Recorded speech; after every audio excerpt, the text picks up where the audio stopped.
Bismillahirrahmanirrahim. Assalamualaikum warahmatullahi wabarakatuh. Selamat pagi, salam sehat untuk Anda semuanya. Hari ini ketemu dengan saya lagi. Semoga Anda tetap dalam kondisi sehat. Kita akan masuk dalam bahasan mengenai komitmen organisasional. Komitmen. Kita bahas mengenai komitmen. Insya Allah menarik ya kalau membahas mengenai komitmen. Oke.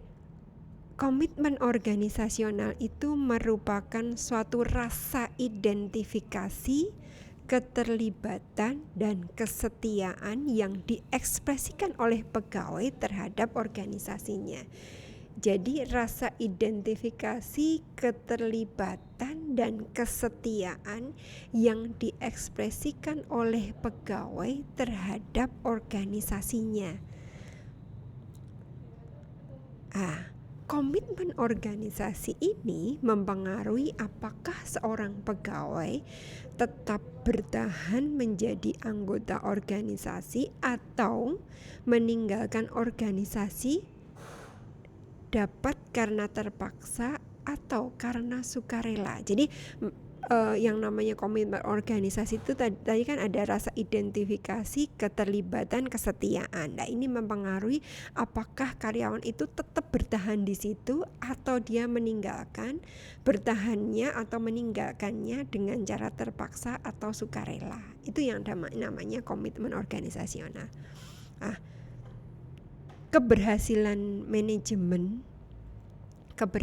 manajemen organisasional salah satunya ditentukan oleh keberhasilan manajemen dalam menumbuhkan komitmen organisasional pegawai atau karyawannya. Jadi keberhasilan manajemen dalam sebuah organisasi, keberhasilan pimpinan-pimpinan kita lah istilahnya seperti itu dalam organisasi ditentukan oleh keberhasilan mereka dalam menumbuhkan komitmen organisasional dari karyawan mereka. Sejauh mereka tadi, manajemen tadi bisa menumbuhkan komitmen organisasional karyawannya. Jadi kalau manajemen bisa menumbuhkan komitmen, jadi mereka nanti bisa akan dengan senang hati terlibat dalam pekerjaan mereka dan akan loyal atau setia terhadap organisasi. Itu keberhasilan dari manajemen organisasi. Jadi seberapa jauh komitmen organisasional pegawai terhadap organisasi akan sangat menentukan pencapaian tujuan dari organisasi. Sangat penting. Karena apa? Jadi gini, kenapa komitmen organisasi itu sangat penting? Kenapa? Karena pegawai yang memiliki komitmen yang kuat terhadap organisasi akan menampilkan kinerja terbaiknya serta mereka akan produktif. Jadi mereka akan menampilkan kinerja yang terbaik dan mereka akan produktif. Kita lihat komitmen manajemen puncak tadi, komitmen manajemen puncak. Bagaimana komitmen ini merupakan tekad dari pengambil keputusan dalam mencapai tujuan-tujuan yang telah ditetapkan. Dari komitmen organisasional sangat dipengaruhi oleh komitmen manajemen puncak. Bagaimana manajemen puncak ini? Bagaimana manajemen puncak ini mempunyai komitmen atau tekad untuk menumbuhkan komitmen organisasional. Nah, komitmen organisasional ini terwujud apabila ada 3 hal. Ada konsensus, konsisten, dan konsekuensi. Jadi komitmen akan terwujud dengan baik. Pertama, harus ada konsensus. Apa itu konsensus? Konsensus itu adalah pemahaman dan kesepakatan bersama. Pemahaman dan kesepakatan bersama dan harus konsisten. Konsisten apa? Dilaksanakan terus-menerus tanpa henti. Tetapi jika tidak memiliki konsekuensi, maka Konsekuensi itu apa? Apa-apa harus ada implementasinya, itu konsekuensi. Maka komitmen tidak akan memiliki daya dorong. Jadi komitmen itu terwujud dari 3 hal: konsensus, konsisten, konsekuensi. Itu ya. Oke. Kita lihat dalam beberapa kasus kegagalan wujud dari komitmen disebabkan oleh akumulasi dari beberapa faktor. Jadi kenapa kok gagal terwujud, komitmen itu gagal terwujud, itu sebenarnya akumulasi dari beberapa faktor yang terjadi dalam organisasi tersebut. Kita lihat faktor yang pertama apa? Tidak pernah melakukan evaluasi hasil yang dicapai. Ketika organisasi tidak pernah melakukan evaluasi, komitmen itu tidak akan berjalan. Kenapa tidak berjalan? Tidak komitmen tidak berjalan. Karena evaluasi nanti Anda tahu persis bahwa ketika evaluasi itu hasilnya apa? Hasilnya reward sama punishment. Nah, ini sangat ditunggu. Kenapa evaluasi ditentukan 6 bulan sekali, 1 tahun sekali? Kenapa? Karyawan itu menunggu reward dan punishment, menunggunya itu. Nah, kalau mereka tidak pernah melakukan evaluasi, karyawan tidak ada yang ditunggu. Rewardnya kapan? Gitu loh. Kenaikan jabatannya kapan? Itu yang ditunggu mereka itu. Kemudian yang kedua, tidak bisa menjabarkan komitmen atau tidak mempunyai kompetensi untuk melaksanakan komitmen. Jadi tidak bisa menjabarkan komitmen itu seperti apa dan tidak punya kompetensi untuk melakukan komitmen. Maaf, ada beberapa orang yang punya tipe mereka susah untuk berkomitmen. Termasuk kadang-kadang kita temui dalam organisasi atau rekan kerja kita yang kurang bisa berkomitmen. Nah, ini akan membuat kegagalan dari komitmen organisasional. Nah, kalau susahnya ketika tipe-tipe seperti ini menjadi pimpinan puncak. Nah, ini susahnya seperti itu. Kemudian yang ketiga, komitmen yang dibuat tidak berdasar konsensus yang jelas. Tadi sudah saya jelaskan mengenai konsensus ya. Jadi komitmen yang dibuat tidak berdasarkan pemahaman dan kesepakatan bersama. Komitmen hanya segera dibuat tetapi tidak dipahamkan, karyawan tidak dipahamkan, tidak disepakati bersama. Yuk kita sepakati, kita lakukan. Lah itu namanya konsensus namanya. Keempat, meskipun ada konsensus tapi tidak konsisten dilakukan. Tadi sudah saya bahas ya. Oke. Komitmen karyawan. Komitmen karyawan itu adalah suatu bentuk di mana karyawan memiliki keterlibatan, menerima kondisi lingkungan yang ada, serta berusaha untuk berprestasi dan mengabdi terhadap organisasi. Jadi komitmen karyawan itu bentuk di mana karyawan merasa terlibat, menerima kondisi lingkungan dan berusaha untuk berprestasi dan mengabdi. Ini namanya komitmen. Jadi kalau saya contohkan abdi dalam keraton, itu kenapa sih kok mereka mengabdinya luar biasa? Saya tidak perlu menjelaskan bagaimana pengabdiannya. Ada beberapa orang yang pernah bertanya pada mereka ketika ditanya berapa penghasilan mereka dari keraton. Ternyata penghasilan mereka minim. Bahkan dalam hitungannya hanya hitungan yang sangat kecil, tetapi pengabdian mereka luar biasa terhadap keraton. Ya, itu contoh sederhana.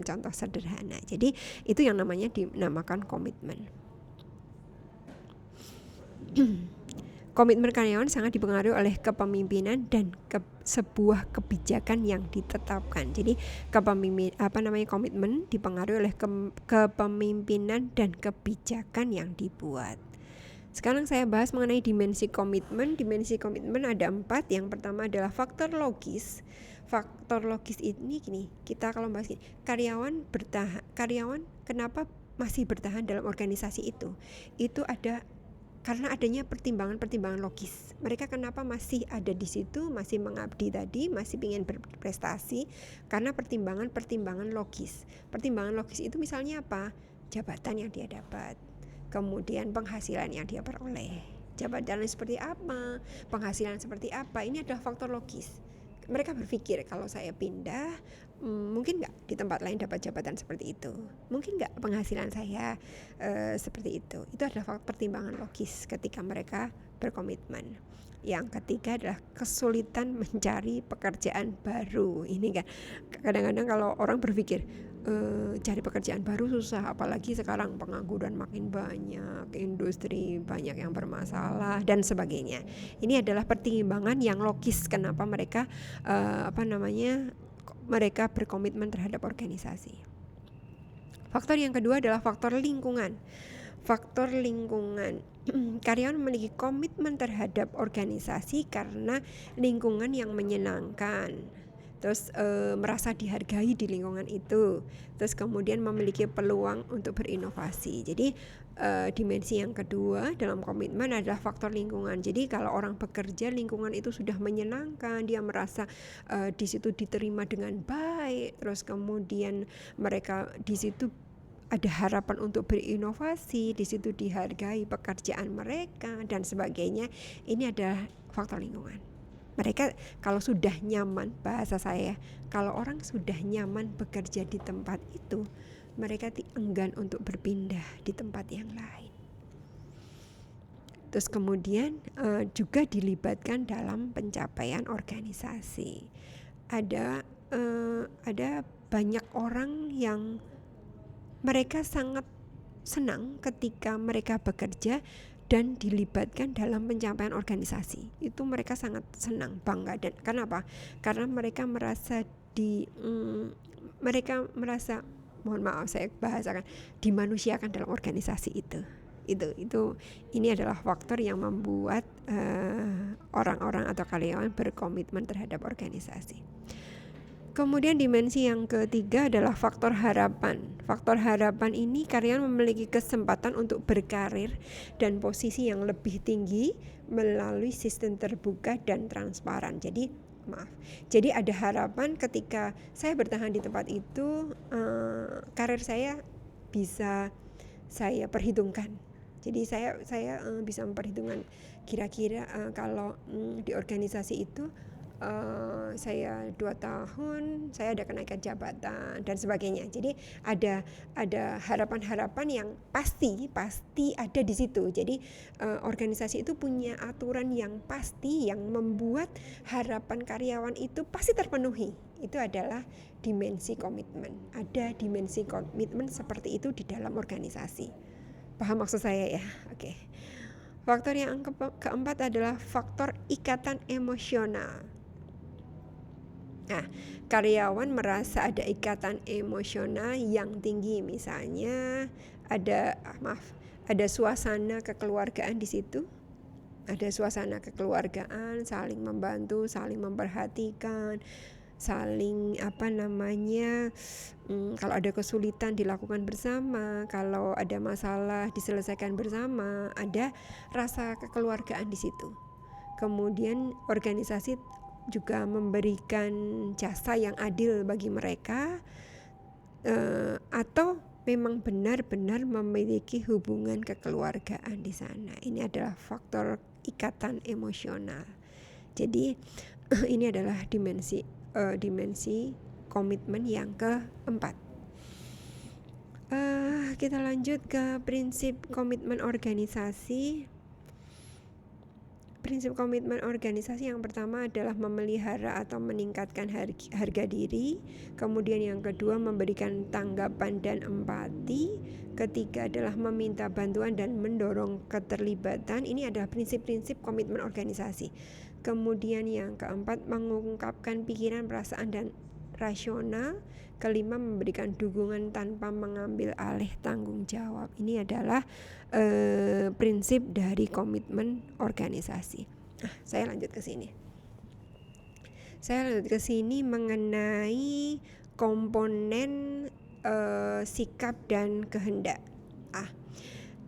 Ada dalam komitmen organisasi ada 2 komponen yang harus diperhatikan mengenai sikap dan kehendak. Saya bahas mengenai sikap dulu ya. Sikap dalam komitmen organisasi itu menggambarkan yang pertama adalah mengenai identifikasi. Identifikasi itu apa toh? Identifikasi itu adalah penerimaan tujuan organisasi yang dipercayai telah disusun demi memenuhi kebutuhan dan keinginan pribadi pegawai. Penerimaan ini merupakan dasar dari komitmen organisasional. Identifikasi pegawai atau karyawan tampak melalui sikap menyetujui kebijakan organisasi, kesamaan nilai pribadi dan nilai-nilai organisasi, serta adanya kebanggaan menjadi bagian dari organisasi. Itu adalah identifikasi. Yang kedua, keterlibatan sesuai peran dan tanggung jawab pekerjaan. Hal ini tercermin dari usaha pegawai untuk menerima dan melaksanakan setiap tugas dan kewajiban yang dibebankan kepadanya. Jadi pegawai bukan hanya sekadar karyawan, bukan hanya sekadar melaksanakan tugas-tugas, melainkan selalu berusaha melebihi standar minimal yang ditentukan oleh organisasi. Ini adalah keterlibatan peran. Yang ketiga adalah kehangatan, afeksi, dan loyalitas. Kehangatan, afeksi, dan loyalitas terhadap organisasi merupakan evaluasi terhadap komitmen dengan adanya ikatan emosional dan keterikatan antara organisasi pegawai. Ini mengenai sikap. Kemudian selanjutnya mengenai kehendak. Kenapa kehendak ini mempengaruhi komitmen organisasi? Yang pertama, kesediaan untuk menampilkan usaha. Kesediaan mereka bekerja melebihi apa yang diharapkan organisasi. Jadi kesediaan mereka melakukan pekerjaan melebihi apa yang dikehendaki oleh organisasi. Yang kedua, keinginan untuk tetap berada dalam organisasi. Karyawan dengan komitmen organisasional yang tinggi akan memiliki sedikit alasan untuk keluar dari organisasi dan keinginan untuk bergabung dengan organisasi yang telah dipilihnya dalam waktu yang lama. Jadi itu kehendak. Jadi ini mengenai komponen sikap dan kehendak dalam komitmen organisasi.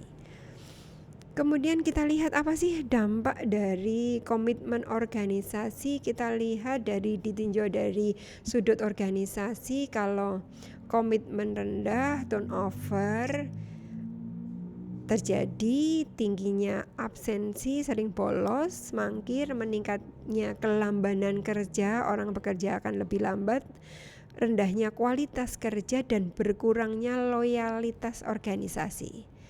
Kemudian kalau ditinjau dari sudut pegawai, kalau komitmen tinggi dampaknya pada peningkatan karir pegawai tersebut. Ini dampak dari komitmen organisasi. Jadi kenapa kok dari sudut organisasi dilihatnya dari komitmen yang rendah? Ya, kalau komitmen tinggi Anda tahu persis apa efeknya, apa dampaknya.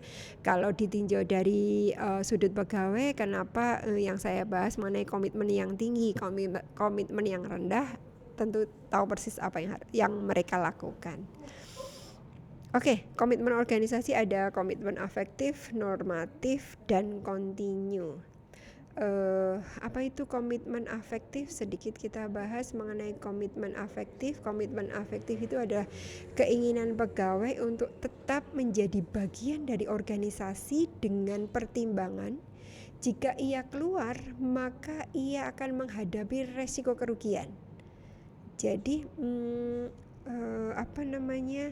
want to artinya apa? Kalau berdasarkan penelitian begini, saya pernah membaca sebuah penelitian, komitmen afektif itu memiliki hubungan erat seberapa sering pegawai tidak hadir atau mangkir. Itu yang saya baca dari beberapa penelitian. Jadi pegawai akan bekerja lebih keras dan menunjukkan kinerja yang lebih baik. Itu komitmen afektif. Komitmen afektif juga merupakan interaksi positif antara pegawai dan organisasi. Pegawai merasa memiliki hubungan dan keterikatan dengan organisasi karena kesamaan nilai dan tujuan. Ini adalah komitmen afektif. Kemudian komitmen normatif. Apa itu komitmen normatif? Komitmen normatif itu komitmen yang didasarkan pada norma yang ada dalam diri pegawai, berisi keyakinan pegawai akan tanggung jawab mereka terhadap organisasi. Pegawai bertahan atau harus bertahan karena memiliki loyalitas. Itu adalah komitmen normatif. Kewajiban yang komitmen juga digambarkan mengenai kewajiban yang dirasakan oleh pegawai bahwa idealnya ia tidak pindah pekerjaan ke organisasi lain. Itu komitmen normatif. Kemudian komitmen kontinu. Apa itu komitmen kontinu? Komitmen kontinu itu adalah komitmen yang didasarkan pada kebutuhan rasional. Dengan kata lain, komitmen terbentuk atas dasar untung rugi, dipertimbangkan atas apa yang harus dikorbankan bila ia menetap dalam organisasi tersebut. Jadi komitmen kontinu itu terbentuk atas hitungan untung rugi. Apa untungnya saya bertahan di situ, apa ruginya saya bertahan di situ. Itu adalah komitmen kontinu. Selanjutnya bisa dibahas mengenai faktor-faktor yang mempengaruhi dan lain sebagainya dalam materi. Mungkin ini yang saya sampaikan. Bila ada yang belum jelas, ada pertanyaan, kita bisa bahas di forum diskusi. Mohon maaf. Sekian, wassalamualaikum warahmatullahi wabarakatuh.